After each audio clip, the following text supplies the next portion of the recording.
लिखा है इसमें, कुछ खास छिपा है इसमें, इतिहास लिखा है इसमें, कुछ खास छिपा है इसमें, मर्यादा है कोई वादा है, विश्वास रखा है इसमें।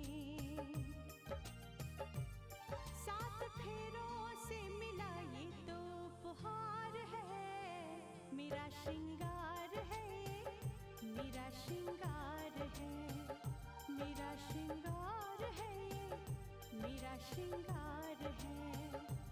मंगलसूत्र, मंगलसूत्र, मंगलसूत्र, मंगलसूत्र, मंगलसूत्र, मंगलसूत्र, मंगलसूत्र।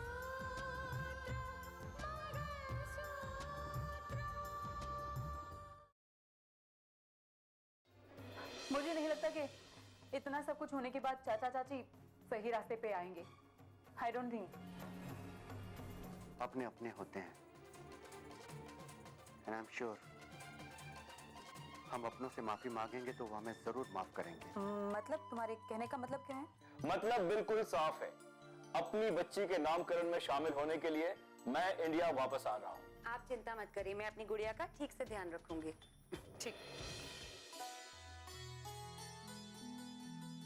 आइए दीदी आइए, बैठिए। बड़ी देर कर दी आपने। हाँ, मैं आज भगवान से मन से प्रार्थना कर रही थी। दीपिका की बेटी की लंबी उम्र की दुआ मांगी है। दीदी फिर आपने क्या सोचा है? रितिका ने फोन करके रिक्वेस्ट किया है कि हमें उसकी बेटी के नामकरण संस्कार में आना है।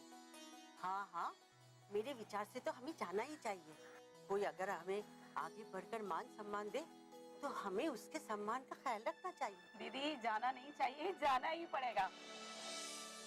और रितिका ने मुझे फोन पे ये भी धमकी दी है कि हम अगर नहीं आए तो वो हमसे बात नहीं करेगी। फिर तो मैं जरूर जाऊंगी। वैसे भी मैंने पहले सोच रखा था।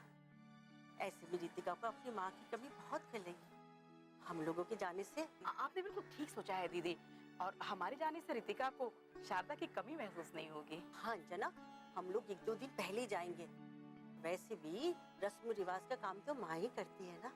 और वैसे भी दीदी बेटी के घर हम पहली बार जा रहे हैं, खाली हाथ तो हम जाएंगे नहीं। कुछ तैयारी भी करनी पड़ेगी। हाँ हाँ, रितिका और उसके पति, उसके सास ससुर और उसकी बच्ची के लिए कपड़े लेंगे। उनके ससुराल वालों को भी तो पता होना चाहिए कि रितिका के मायके वाले आ रहे हैं। हाँ दीदी, सोने की हाली, यही ठीक रहेगा। हाँ हाँ जरूर। अरे हम दोनों नानी जो जा रहे हैं नामकरण संस्कार के लिए। हाँ दीदी, रितिका कह रही थी ये संस्कार हम बड़े धूमधाम से मनाएंगे और हमें भी बहुत मजा आएगा। साथ ही साथ वहाँ स्नेहा से भी मुलाकात हो जाएगी। मत लो नाम उसका। तो बार बार मेरी दुखती रगों पे हाथ क्यों रख देती हो? वैसे भी हम रितिका के बेटी के नाम संस्कार के लिए जा रहे हैं, स्नेहा से मिलने नहीं। ठीक है दीदी, माफ कर दो। अब मैं फिर से ऐसी बात दोबारा नहीं कहूंगी।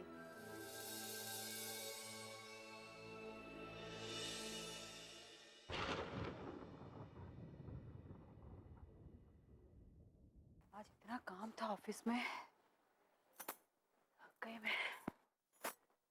राधा, पानी ला। मम्मी जी मैं आ गई हूँ। राधा, कोई सुन क्यों नहीं रहा है? मम्मी जी। अरे मुझे लगता है कोई घर में है नहीं, शायद बाहर गए होंगे। राधा भी ना।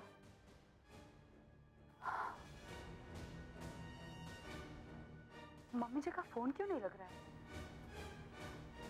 राधा को फोन करती हूँ। इसे इतना घूमने का शौक है,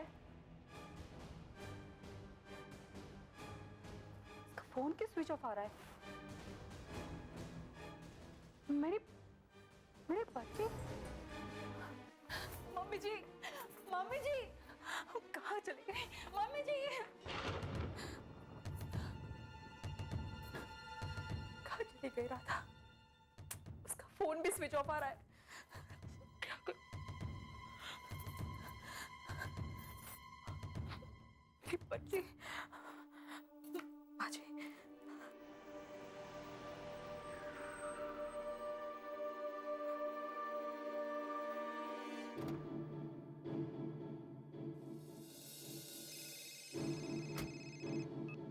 हेलो।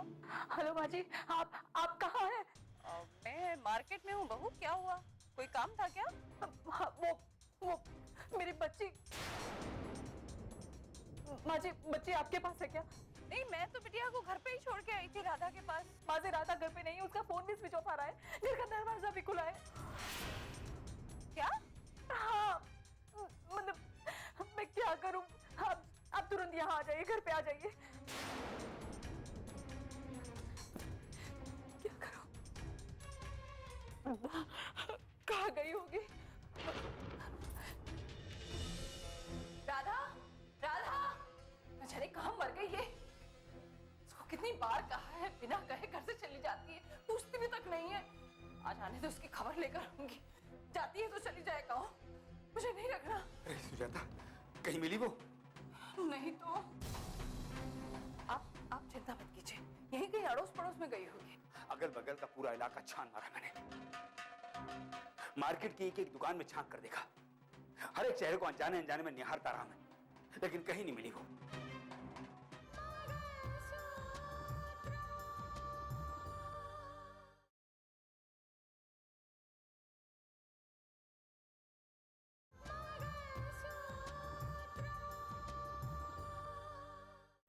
समझ नहीं आ रहा कि जमीन खा गई उसे या आसमान निकल गया।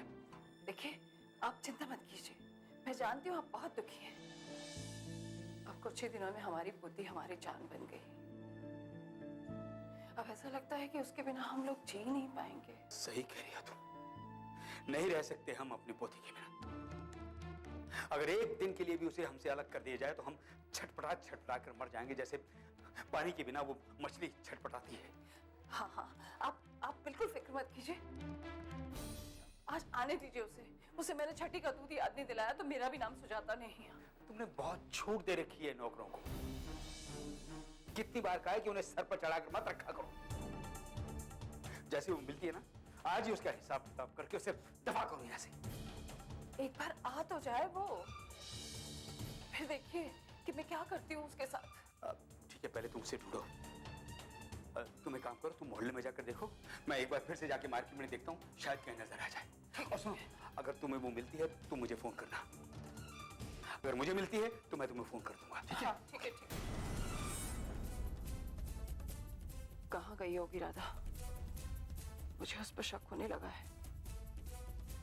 हमेशा धोखा देती रही है, घर की चीजें गायब होती रही हैं, हर बात पर पर्दा डाल देती है। मैं सोचती हूँ ये लाचार है, कहीं ये मेरी सहानुभूति का गलत फायदा तो नहीं उठा रही है। इस बार मैं इसे नहीं छोड़ूंगी। देखती हूँ मैं। Good afternoon madam. इंस्पेक्टर, मैंने एक अर्जेंट बात करने के लिए फोन किया है, आप एक रिपोर्ट दर्ज कीजिए। Urgent report? किसकी? मैं कुछ समझा नहीं मैडम। दरअसल इंस्पेक्टर, मेरी बच्ची गुम हो गई है। क्या? आपकी बच्ची? हाँ, मेरे सास ससुर घर पे नहीं थे और मेरी मेड सर्वेंट राधा वो घर पे थी, उसके पास थी मेरी बच्ची। मैडम, आपके रिश्तेदार कहीं उसे घुमाने तो नहीं लेके गए? मैंने सब जगह पर तलाश कर लिया, वो कहीं पे भी नहीं गई है, पता नहीं कहाँ चली गई। इसका मतलब है कि सर्वेंट ही उसे लेकर गई है। हाँ, मैं चाहती हूँ कि आप तुरंत एक्शन लीजिए। हर जगह पर नाकाबंदी करवा दीजिए, बस स्टेशन पर, रेलवे स्टेशन पर, हर जगह पर पुलिस तैनात करवा दीजिए, नहीं तो वो राधा मेरी बच्ची को लेकर शहर से बाहर चली जाएगी। डोंट वरी मैडम, आपको बच्ची मिल जाएगी। हम उसे ढूंढने में जमीन आसमान एक कर देंगे, आप बेफिक्र रहिए मैडम। ठीक है इंस्पेक्टर, मैं इंतजार करूंगी आपके फोन का। मैडम, आप भरोसा रखिए मुझ पे, मैं उसे जल्द से जल्द ढूंढ लाऊंगा। ओके।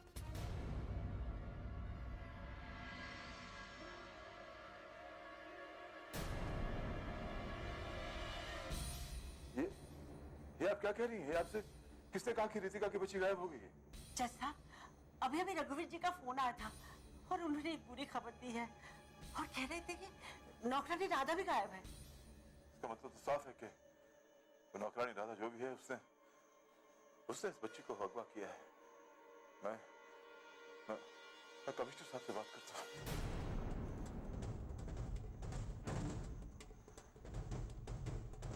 कमिश्नर साहब, मैं आदित्य प्रताप बोल रहा हूँ। जिन्हें मैं शहर में नहीं हूं, मैं फिलहाल गांव आया था किसी काम से। जिन्हें कुछ भी ठीक नहीं है।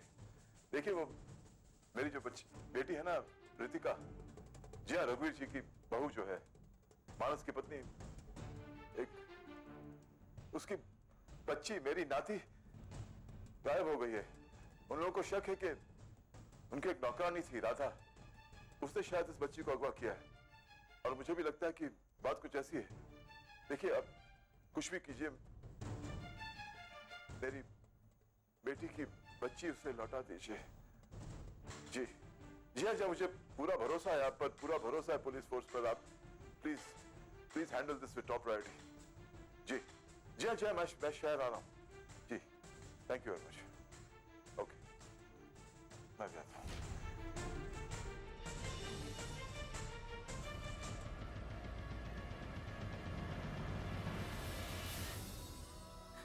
दीदी, अब क्या होगा?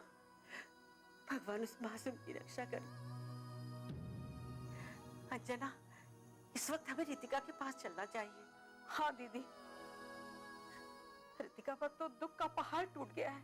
हाँ अंजना, एक पल में उसकी ममता लूट गई है।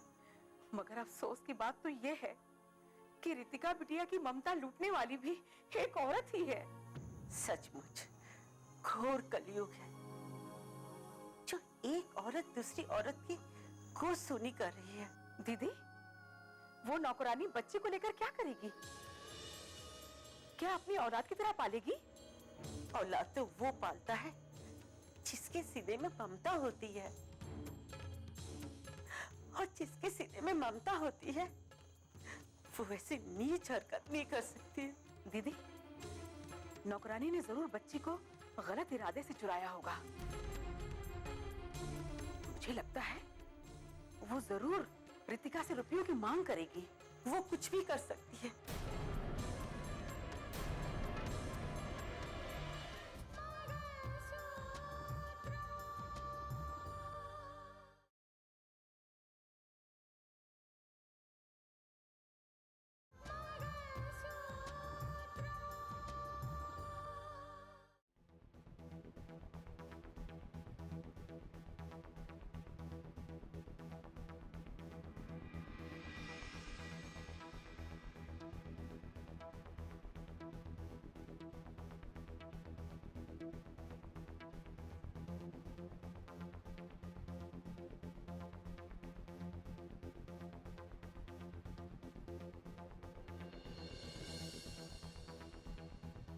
सूर्या, मैंने हर तरह से सोच लिया है। गैरों से मदद मांगने से अच्छा है कि हम अपनों से माफी मांग लें। लेकिन एक सवाल मेरे जहन में मुझे बहुत परेशान कर रहा है। कौन सा सवाल? यही कि हम किस मुंह से अपनों के सामने जाएंगे। वैसे तुम ठीक कह रहे हो स्नेहा, ये सवाल मेरे दिमाग में भी कई बार आया है और हर बार यही सवाल मेरा रास्ता रोक लेता है। हमने भाईजी को कितनी बार अपमानित किया है, कितनी बार उनको दगा दी है।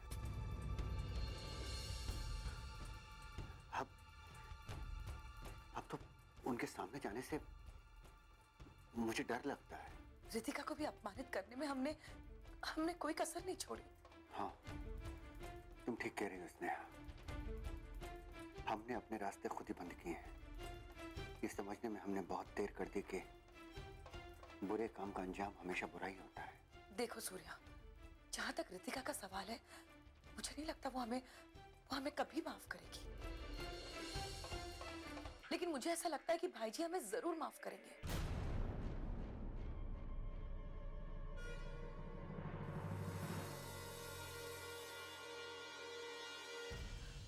क्या सोच रहे हो सूर्या?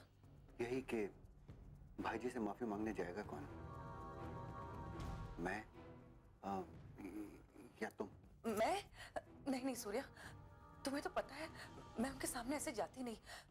उनके सामने मुझे बहुत नर्वस फील होता है। इसने भाईजी से माफी तो हम पहले भी कई बार मांग चुके हैं और भाईजी हमको माफ भी कर चुके हैं, लेकिन हर बार हमने उनके विश्वास को तोड़ा। तो इस बार मुझे लगता है कि माफी मांगने के बजाय हम कुछ ऐसा करें कि हम इसके अलावा क्या कर सकते सूर्या? बताओ, क्या कोई रास्ता है? देखो, मेरा अनुभव ये कहता है कि जब सारे रास्ते बंद हो जाते हैं तो ऊपर वाला कोई ना कोई एक रास्ता जरूर खोल देता है। भगवान कृष्ण ने भी तो यही कहा है कि कर्म किए जा और फल की चिंता मत कर। अभी भी अगर हम कोई अच्छा काम करें, नेक इरादे के साथ करें, रितिका की बच्ची को ढूंढने में उसकी मदद करें, तो मुझे लगता है कि हम जो चाहते हैं वो जरूर हो जाएगा। डर लगता है सूर्या कि ऐसे समय में अगर हम उनकी मदद करने जाएं, तो कहीं वो हम पे शक न कर बैठे। यही ना कि हम उन्हें ये झूठी तसल्ली देने के लिए आए हैं। यही है कि कोई और चाल तो नहीं है हमारी, कि बच्ची की किडनैपिंग में हमारे कोई तार तो नहीं जुड़े हुए, या हम फिर उनके खिलाफ कोई नई साजिश कर रहे हैं। यही? हाँ। देखो, हमें खुद ही सवाल करके अपने आप को उन सवालों में उलझाना नहीं चाहिए। अभी कहा ना कि सिर्फ कर्म किए जाओ, नेक दिल से और साफ दिल से कर्म किए जाओ। अगर कोई नहीं देख रहा तो ऊपर वाला तो देख रहा है ना। भगवान तो जानता है कि हमारे दिल में कोई खोट नहीं है, और रितिका और भाई जी ना सही, लेकिन हो सकता है कि हमको ईश्वर माफ कर दे।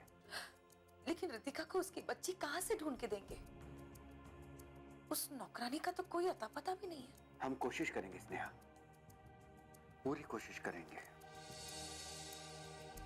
हो सकता है कि हमारी कोशिश से ही उनकी समस्या हल हो जाए। तुम ठीक कहते हो, लेकिन की अब कोई गुंजाइश नहीं है स्नेहा। इस लेकिन शब्द को हमें भूल जाना चाहिए। मैं तुमसे एक अनुरोध करना चाहता हूँ। वो क्या? वो ये कि अब हम जो भी कोई काम करें, बिल्कुल एकदम साफ और सच्चे मन से करें, क्योंकि साफ और सच्चे मन से किया हुआ काम ऊपर वाले की नजरों में भी अच्छा होता है, और वो काम जरूर पूरा होता है।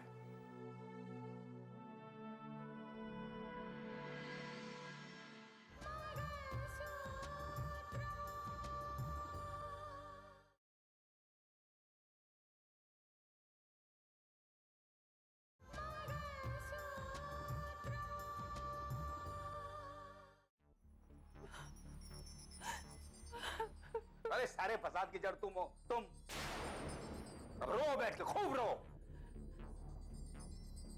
लेकिन दूसरों को रुलाने का क्या हक है तुम्हें? बहू के दिल पर क्या गुजरेगी, सोचा तुमने? मेरे दिल पर क्या गुजर रही है, अंदाजा है तुम्हें? और जब मानस को पता चलेगा कि उसकी लाडली बच्ची को नौकरानी उठा कर ले गई, तो क्या क्या क्या हाल होगा उसका? नहीं नहीं नहीं, मानस को मत बताइएगा, उस तक कोई खबर नहीं पहुंचनी चाहिए, वरना मैं कैसे माफी मांगूंगी उससे। वाह, क्या ख्यालात हैं आपके सुजाता जी, हैं? अपनी औलाद को तकलीफ होगी ये सोचकर भी तड़प उठे तुम, और दूसरे की औलाद, जिसकी औलाद को तुम्हारी लाडली राधा चुरा कर ले गई। अब आएगी बहू तशरी में माफी रखकर और कहेगी, माँ जी आपने मुझे इतना बड़ा दर्द दिया है, मैं तोहफे में आपको ये माफी पेश कर रही हूँ, स्वीकार कीजिए। देखिए, अब मुझे और जलील मत कीजिए, मैं आपके आगे हाथ जोड़ती हूँ। मैं कैसे मेरे बहू के सामने जाकर उसे तसल्ली दूंगी, कैसे उससे माफी मांगूंगी?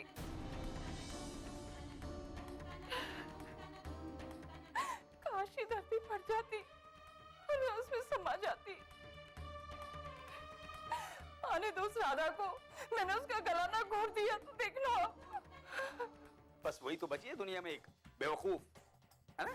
वो आएगी तुम्हारे पास और आकर कहेगी माँ जी मैं आ गई हूं, मैंने आपकी पोती को चुराया था, आप एक काम कीजिए मेरा गला घोट दीजिए, मार दीजिए मुझे, आपके हाथों मरकर मेरा उद्धार हो जाएगा, मुझे स्वर्ग की प्राप्ति होगी। इसी काम के लिए तो मैंने आपकी पोती को चुराया था, मारिए मुझे।